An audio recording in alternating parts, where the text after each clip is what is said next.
Hi everybody, welcome back to The Limit Breakdown, where we break down the latest in TV, movies, and everything going on in entertainment. I'm your host, Migs. I'm Sid. And today we're going to be doing our recap of episodes 4 and 5 of The Last of Us. So stay tuned after the intro, and we'll catch you.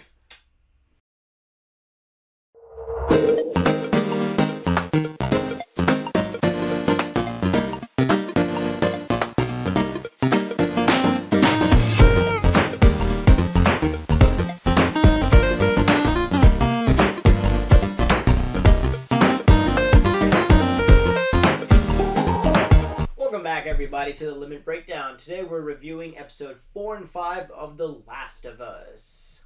So, Migs, kicking off with chronologically episode 4. So I feel like episodes 4 and 5 could have very well been one episode together, just because the story kind of connected more, but like episode 4 felt more like a palate cleanser. Yeah, I agree. It was also a little bit more fluff. Yeah. It felt more like a palate cleanser leading after the events of episode 3, which were very like emotionally heavy, and then you get right into episode 5, and then they hit you with the mollywop again. Yeah, I agree. Episode 4, I enjoyed episode 4 a lot. I think you're right. It was definitely more fluff. It was more, I would say, filler. But it kind of showed the growing relationship between Ellie and Joel. Right? Yeah. It wasn't really focused on anybody else. It wasn't really focused on them going to specific locations. For the most of it, not as heavily. But it was more the relationship they're building. And then, as you said, episode 5 was episode 5. Yeah, so getting into the nitty gritty of it with episode 4, they went ahead and they changed several things from the game. So originally in the game they were headed to Pittsburgh, or they're going through Pittsburgh. They ended up going through Kansas City this time. Yeah. And they gave a little bit of background. So you come across these two characters, Henry and Sam. Yeah. Right?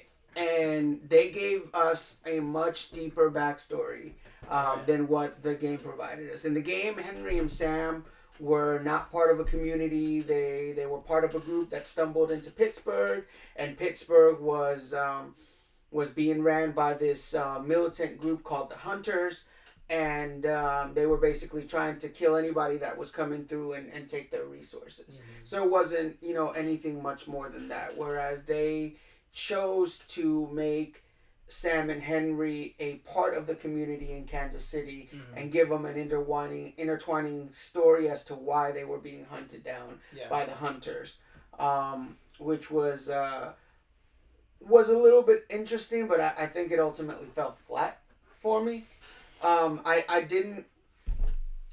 don't feel like it was unnecessary. I mean, it wasn't bad, but I feel like it wasn't, you didn't necessarily need to have these deep connections. And Melanie Linsky, I think that's her name? Yeah, Melanie Linsky, who played Kathleen, who was the leader of the Hunters. Like a straight Karen the whole time. And her voice was even like a Karen. She's like, okay, oh, is this what you were doing now? Is this what you're doing now? Can I see your manager? Yeah. Hats off to her acting, but I mean, like I said, I get what they were going with her, and it was a little bit of subverting expectations. You wouldn't necessarily expect somebody like her to be that type of villain, but at the same time, it didn't really resonate with me. So I will say she had one line that I actually really liked. It was a total Karen move, but I appreciate. So when you get introduced and she's interrogating some doctor, and she's like, oh, where's Henry? And she's interrogating him. And he's like, no, like this has gone far enough. You need to stop. And she's like, oh, now it needs to stop. Now that you're in the shoes that I was in, now it needs to stop. And I was like, That's an interesting point. Most people don't. Most people do certain bad things, and they're like they don't think about the consequences. And she's like, "Oh, but now I need to stop because you're in the shoes." And I still don't agree with her, but I understand her point. Well, it's also like so they give a little the backdrop that they added, and I did appreciate this. So the whole thing with Kansas City was that the Fedra post that had been previously in charge of it had been in charge for almost 20 years. QZ, yeah. Right. And so they had ran that QZ, and so they basically used and abused the people. They abused their power. They were militant. They were fascist. They were terrible. And Henry even says a line, you know, when you beat and you rob and you murder people for 20 years, the second they get a chance to do it right back to you, they're gonna do it. So you know, it's kind of one of those situations that happens in a lot of these unplanned revolutions, where it's like they're planning to overthrow this tyrannical system, and they end up being just as bad, if not worse. Without getting too literary, right? Without getting too literary, I saw a lot of parallels with the book Animal Farm. Where, you know, by the end the pigs were basically virtually unrecognized. All animals are equal. Some animals are more equal than others. yeah, exactly. So it was interesting in that aspect of it. So the main reason why they were hardcore after Henry and Sam was because Henry had basically been the reason why Kathleen's brother had been turned over to Fedra and subsequently executed. He was the original leader of the rebellion movement in Kansas City, and then when he died, it fell to Kathleen to take over. So, and by all accounts, he seemed to be like a good leader, a peaceful leader, somebody that wanted to do better, and then, you know, Henry basically screwed him over, and turned him in. So she wanted revenge, and she was rightful, focused on that. But you know, you throw in the added before we get even further. There's another big change. Actually, before we get further, one thing I want to point out, I want to tell you, did you know diarrhea is hereditary? It runs in your genes. It runs in your genes. Didn't. I love that they included the pun book. I died, especially when they're in the tower, just like, hey, I got a serious question for you. Oh man, that was a highlight of my day.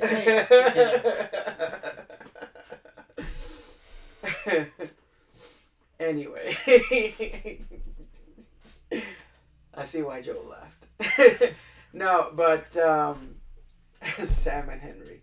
So this was another change that they did from the game. In the game, Sam was older than he is in the show, and he wasn't deaf.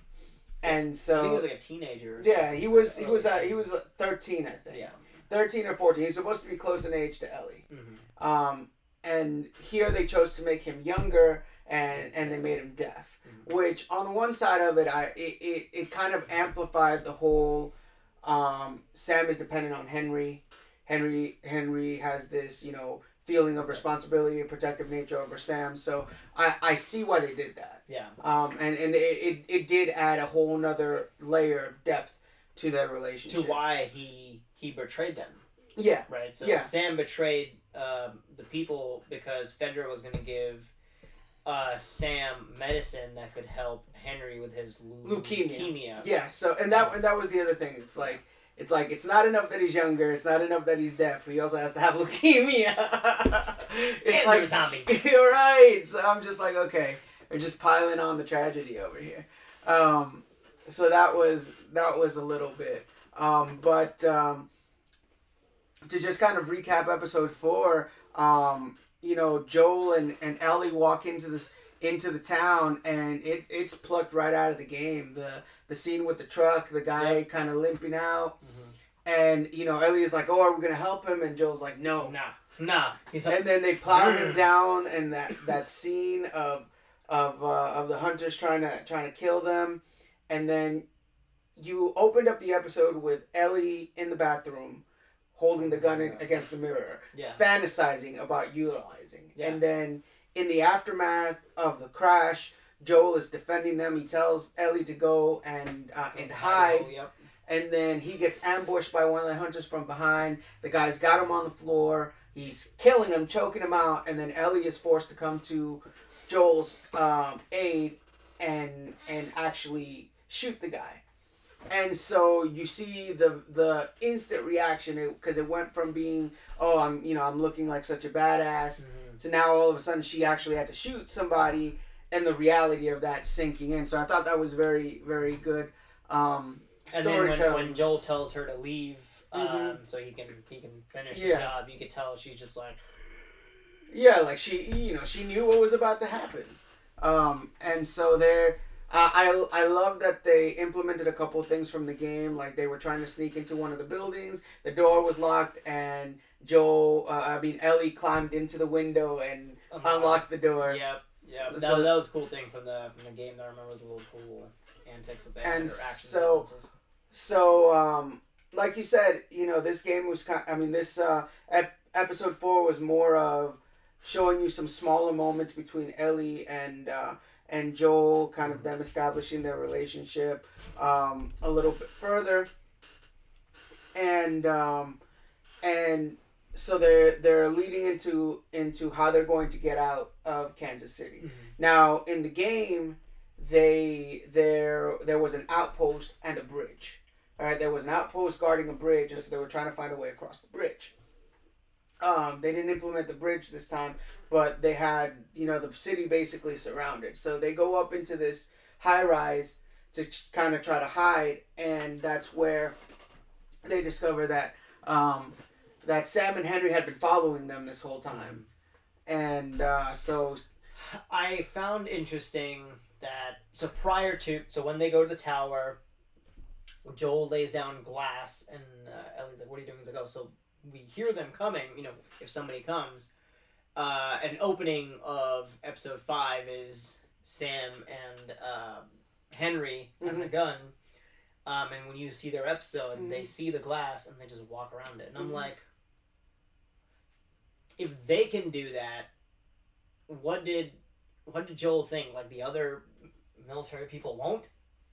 I think it might have been more for like clickers and zombies and stuff, maybe. Maybe, but yeah, I found that kind of weird. I was like, and then the other thing is they made a point of saying that was it his right side or his left side? One of those. He's hard of hearing on one of those sides, and he was sleeping on that side when they got caught. Yeah. So yeah, I mean, I thought the same thing. I was like, well, that was utterly pointless. Fair. But yeah, so leading into episode 5. Henry and Sam, and they're doing this to us again in this episode. They're getting us attached to these short stories, and then they're just ripping our hearts out of our chest. Great depth of the characters. They build the characters. Great depth. They come up with a plan together. What's funny is they come up with a plan together in a conference room. Yeah. In an office building. And they're like, "This is the plan." And the plan actually worked, though. Plan worked, yeah. The plan actually worked. So, like, they're like, hey, nobody's gonna be counting on going through the tunnels because the tunnels are supposedly full of infected. But I happen to know that they've been cleared, which they weren't. But well, they got lucky. Yeah. they got lucky. But the initial reaction of, oh, you might as well just kill yourself if you're gonna go into the tunnels, like. Save yourself the trouble. Yeah, that was very funny. So getting to the end of the episode, because I have a follow-up question. Yeah. So they get to the other side. There's a sniper. Jill comes around, takes care of the sniper, and then at that exact moment, Kathleen's entire army arrives and was just like, because they knew the sniper was shooting him. And they're trying to get Henry or whatever, and then at that moment, Joel's trying to shoot whatever. The truck explodes, and zombies pop open from the ground. So 2 things. 1, crazy fight scene, zombies going everywhere, Yeah, yeah, and then yeah. you see the bloater. Yeah. I thought that was a great fight scene. Personally. Yeah. I thought it was a phenomenal fight scene. The way they introduced the bloater, really good. I'm very curious how they're going to explain how the bloaters get created because no human is that big. Mm-hmm. So early in their episode, Kathleen and her main military guy. Yeah. His name was Perry. Perry Platypus. Perry the military guy. They go sidebar. Perry is actually played by Jeffrey Pierce, who is the voice of Tommy in the game. Oh, yeah, that's actually pretty cool. Yeah, nice. Yeah, sure, that's pretty cool. The more you know. So early in the episode, Kathleen and Perry go I forgot what they're doing. But they're Perry showing Kathleen the underground area.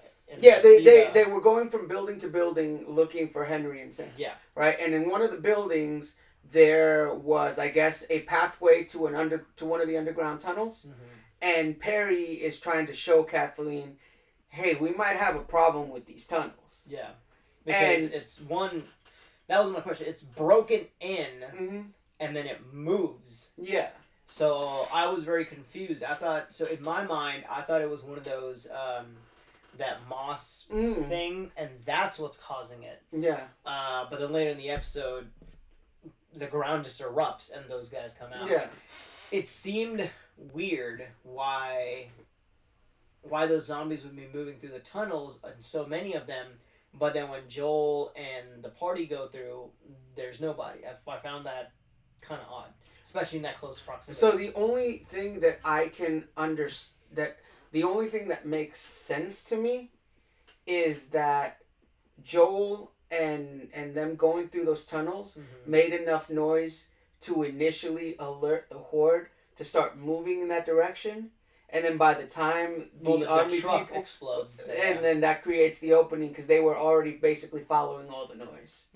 I suppose. Yeah, I think the truck explode makes sense, but I found that, yeah, especially the early episode where the ground breathes. I'm like, why is it moving like that? Yeah. So, crazy scene.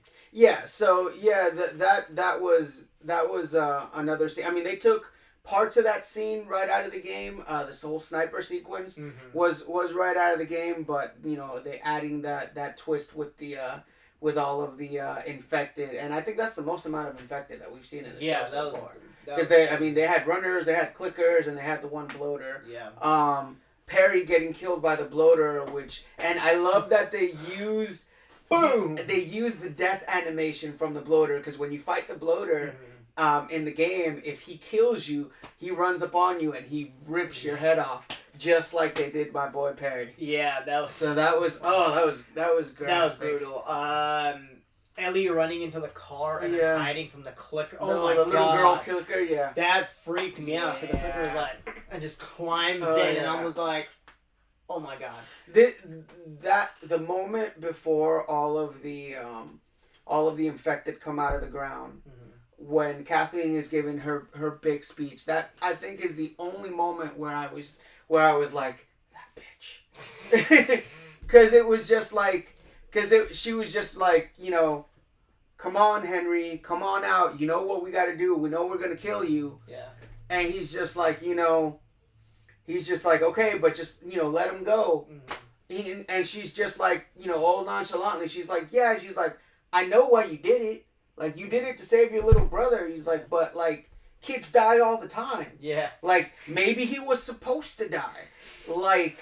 Is he more important than everybody else? And it's one of those interesting things, because it's... one for a million. Well, or a few for many. Yeah, it posts a very interesting dynamic, one that'll probably get explored later on in the series, but it's is the love of one worth more than the welfare of the others, because by all accounts, the guy, Kathleen's brother, was a good leader. He probably would have been better than her. He probably would have done a whole lot better for the community. But in order to save Henry, in order to save Sam, who ultimately got bit, all of that. So I thought it was a very interesting speech, and something that normally, like, I mean, it's a very villain thing to say, but it on the other side, I'm just kind of like, she kind of has a point. Fair. Yeah, But yeah, that was very interesting. I was like, and actually earlier in the episode, when Kathleen was in the room with Perry, and they're like looking at some stuff, and then Kathleen was like, Kathleen's like, I don't even care. She's like, what was the exact quote she used? She's like, oh, she's like, don't give me the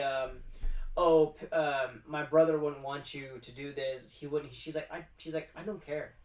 She's like, I just want revenge. She's like, if he wanted me to be a better person, then he wanted me, but he's dead. He can't say anything, so I'm gonna get my revenge. And I was like, at least he has the priorities straight, right? And she's like, I mean, at least she's not flexing about it. She's not like, she's oh, like, am I doing the right thing? No, I know I'm not, but I want to do this. So yeah, I love the extra little bit of irony though of her getting eaten by the clicker. And it's literally, she was so focused on vengeance, so focused on revenge, that she ignored everything else. Because like while they were still underground, they could have dropped a bunch of Molotov cocktails in there. They could have handled it. It wouldn't have been a thing. She kept saying no. Handle this later. And she was so focused on her revenge that it ultimately, like, I'm pretty sure all of those infected were headed straight for Kansas City afterwards. Oh yeah, that entire place is dead now. That whole place is dead. Yeah, and then so we finally get to the climax. Oh, fucking, excuse me, pardon me. But we finally get to the climax. We finally get to the climax, and it rips my heart out every time, man. Like, it was hard enough. I recently replayed the game, through this scene, and it still gets me every time. And even though I knew it was coming, like, it still had such a deep impact. And the way they did it was a little different in this than the other. I think in the show, I think they're like talking or something, and then they come, Ellie's just surprised by it. Right? Well, so in the game, with Sam being a little bit older, they're talking about fears, and one of the big questions that Sam has is if when you turn, is it still you inside you, or are you just completely gone? And then I think the added little bit is just like the extra twist to the knife was with them making him deaf. Yeah. Right? And making him so much younger. There's so much, an added layer of fragility there. And then they're communicating through the little Etch-a-Sketch. Yeah. And, which is actually really clever. Yeah, I was thinking about that. I was like, the paper, because I thought he's writing on paper the whole time, but I realized it's a... Etch-a-Sketch, yeah. So I thought that was really, really awesome. But yeah, it just adds a whole nother layer of tragedy, and so in the game, Sam never reveals to Ellie that he's infected. Correct. That he's been bit. Here he does. Yeah. And she shows him that she was bit. And she tells him, my blood is medicine. And so she cuts her hand and tries... Sad, and and it's like, I don't know if she genuinely thought that she could cure him, or maybe she was just trying to comfort him. I think it was more of a comfort thing, though it was kind of weird. But and then the added, like I said, the added twist to the knife, because he's like, stay awake with me, and then she falls asleep. Yeah. And then so when she wakes up, she goes to check on him, and he's turned. Yeah. So then, of course, it turns into, and then this pulled right out of the game. Sam's attacking Ellie. Joel tries to get the gun, but Henry gets it first. He's freaking out. He ends up shooting Sam, and then he's so distraught by what just happened. 100%. And then he just takes the gun. His next reaction, he didn't even think about it. He's like, yeah, and he just turns the gun on himself. And like I said, in the game we don't get any follow up. We just see them kind of moving on the next day. But here, they buried the bodies. And Ellie puts the little Etch-a-Sketch on top of the grave, and she wrote, "I'm sorry." Yeah. And I was like, oh. And you can tell at that point she was like, so Ellie's perception of the world has switched, but so has Joel's. Yeah. Right? Joel back in the day would have been like, all right, cool, whatever, sucks, but moving on. Now he's more compassionate. He's like, damn, this really was kind of hard, kind of sucky.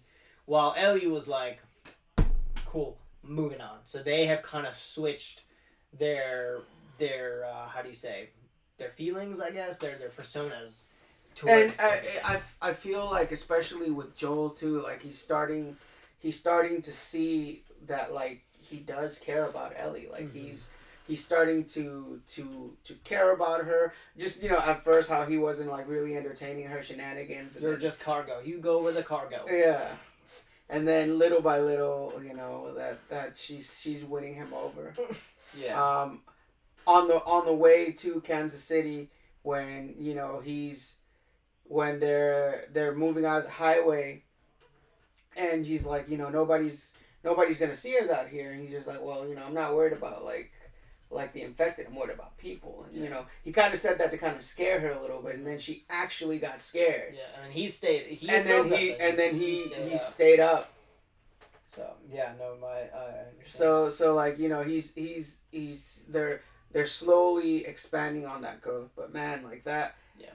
I knew it was coming obviously from the game, but like, man, it just shout out to the actors, Kayvon Woodard, who played Sam, and Lamar Johnson, who played Henry. Yeah. Man, they did a really phenomenal really job.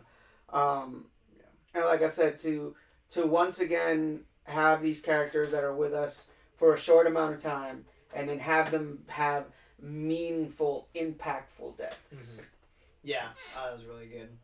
And then, so yeah, like you said, the dynamic of Sam or Henry protecting Sam, and then Sam with Joel protecting Ellie, and then with a layer of Ellie adding a layer of dad jokes, and then so I thought about it. I was like, well, I can't tell dad jokes because I'm not a dad, so I guess that makes me a faux pas.